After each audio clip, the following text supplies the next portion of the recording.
काया की बात सुनकर कियारा को धक्का लगा और टीना और काव्य हैरान रह गए। काव्य ने जल्दी से बात को संभालते हुए कहा, मामा ये तो पागल है, कुछ भी बोलती है।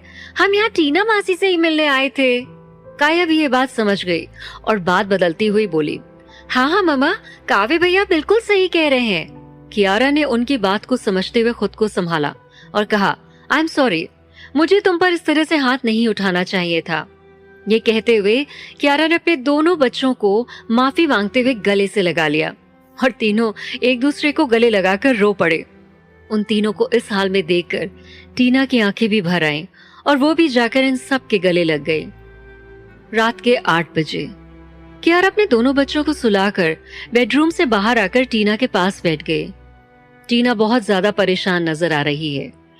उसने जैसे ही कियारा को अपने पास बैठे देखा तो चिंता से पूछा, अगर उन लोगों को तुम्हारे वापस लौटने के बारे में पता चल गया तो?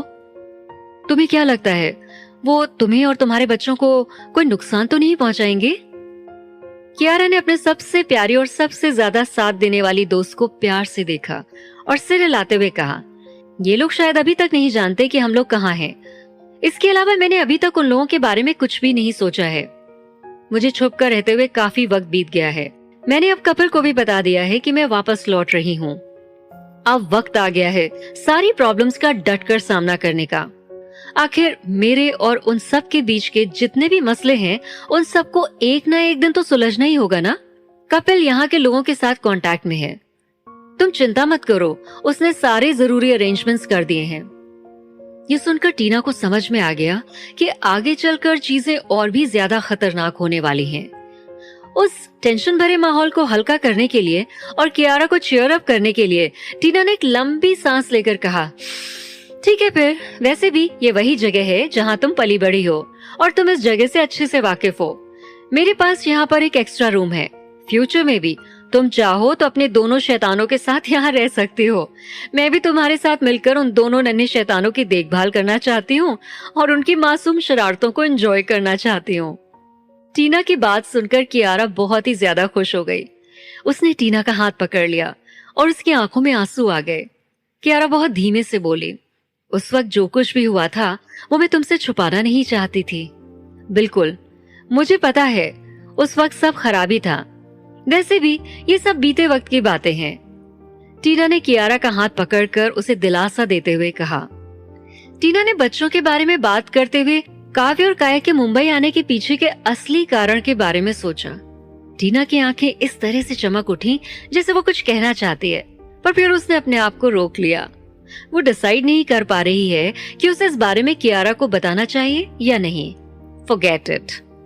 जो कुछ भी 7 साल पहले हुआ था वो कियारा के दिल में पहले से ही घाव के तौर पे हमेशा से है। उस घाव पर अभी तक कोई मरहम नहीं लगा है। इसी वजह से उसकी टीस कभी भी कम नहीं हुई है। वो अपने साथ हुई दुर्घटना को भूलने के लिए इन सब बातों का कभी जिक्र नहीं करती है। फिर कुछ सोचते हुए टीना ने कहा, वैसे भी गौतम फैमिली अब पुराने वाली गौतम फैमिली नहीं रही। मुझे पता है तुम वहां बैठकर भी इनकी सारी न्यूज पर नजर रखे हुए हो। ये लोग और भी ज्यादा पावरफुल हो गए हैं। ऐसे में अपने चाचा अरविंद को उखाड़ कर फेंकना तुम्हारे लिए बहुत मुश्किल होने वाला है।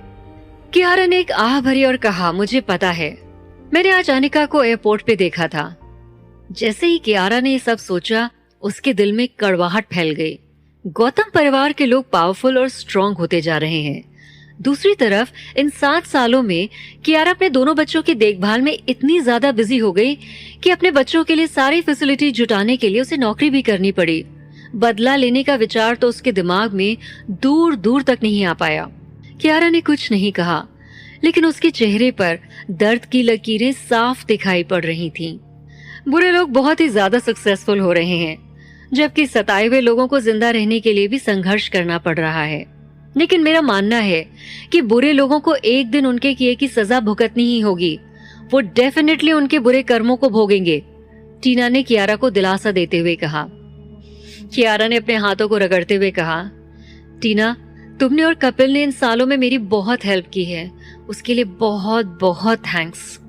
ये महसूस करते ही कि कियारा आगे क्या कहना चाहती है, टीना ने अपने हाथ से इशारा करते हुए उसे रोक दिया। कैसी बातें कर रही हो तुम? हम दोनों 10 साल से भी ज्यादा वक्त के दोस्त हैं। तुम्हें लगता है हमारी दोस्ती में थैंक यू और सॉरी जैसे फॉर्मल वर्ड्स की जरूरत है? इस वक्त के लिए सबसे जरूरी ये है, तुम्हें मुंबई में पैर जमाने के लिए यहाँ पर नौकरी ढूंढनी ही होगी। ढूंढने से ज्यादा तुम्हें अपने लिए एक अच्छी नौकरी हासिल करनी होगी। ठीक है, कियारा ने मुस्कुराते हुए कहा। कियारा बहुत खुश है। उसने अपनी जिंदगी में कभी हार मानना नहीं सीखा है। उसी रात से कियारा ने अपने लिए नौकरी ढूंढना शुरू कर दिया। उसने अपना बायोडेटा अपडेट किया और ऑनलाइन पोस्ट कर दिया। उसे दिल्ली में काम करने का कोई बहुत शानदार एक्सपीरियंस नहीं था, क्योंकि बच्चों को जन्म देने के बाद वो ठीक से किसी भी चीज पे कंसंट्रेट नहीं कर पाई थी। लेकिन ये कुछ करने और ना करने के बारे में है। वो कभी आरके ग्रुप के डायरेक्टर के पर्सनल असिस्टेंट रह चुकी है, इसलिए हो सकता है कि उसे अपने इस काम की वजह से कुछ स्पेशल छूट दी जाए।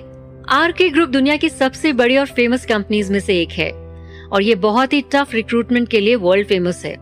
बात ये भी है कि कियारा जानती है कि किसी भी कंपनी के डायरेक्टर या ओनर की असिस्टेंट होना बहुत ही ज्यादा मुश्किल है। हालांकि नौकरी पाना भी कोई आसान काम नहीं है। उस समय अधिकतर कंपनीज अपने लिए स्टाफ हायर नहीं कर रही हैं। नौकरी की तलाश के 5वें दिन टीना एक खुशखबरी लेकर आई। उसने बहुत ही ज्यादा खुश होते हुए कहा, रॉय ग्रुप ऑफ कंपनी के डायरेक्टर के लिए असिस्टेंट की पोस्ट पर वैकेंसी निकली है। कियारा, तुमने एक बार दिल्ली में उस बड़ी खतरनाक कंपनी के डायरेक्टर की असिस्टेंट के रूप में काम किया है ना? तुम चाहो यहाँ भी अप्लाई कर सकती हो।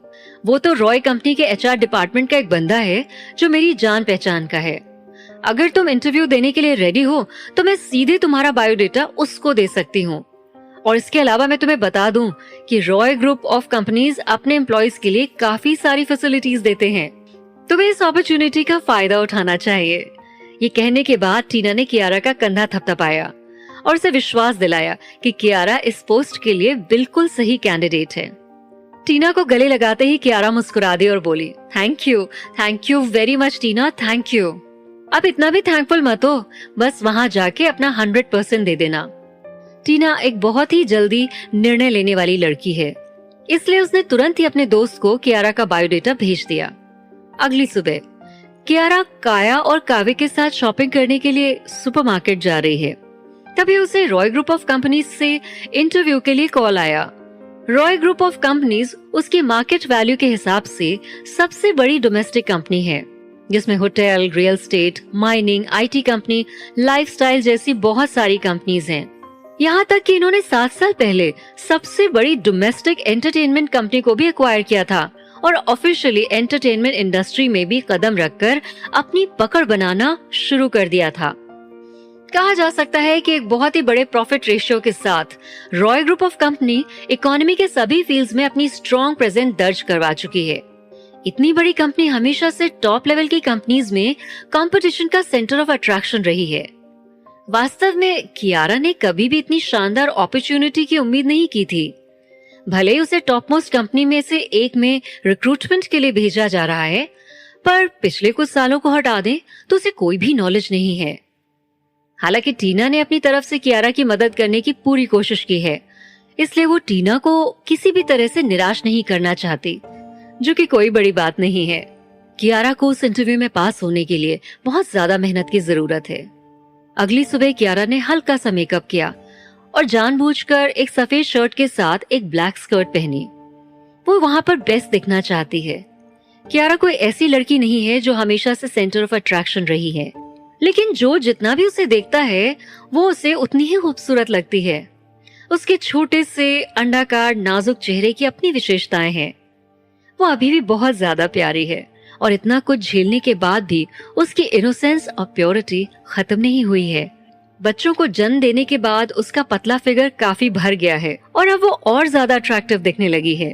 टीना ने कियारा की तरफ देखा और कहा, हे भगवान, ये तुम्हारा फिगर इतना शानदार है कियारा, लुक एट इट। तुम्हें हमेशा ऐसे ही अच्छे कपड़े पहनने चाहिए। कितनी औसम दिखती हो यार तुम।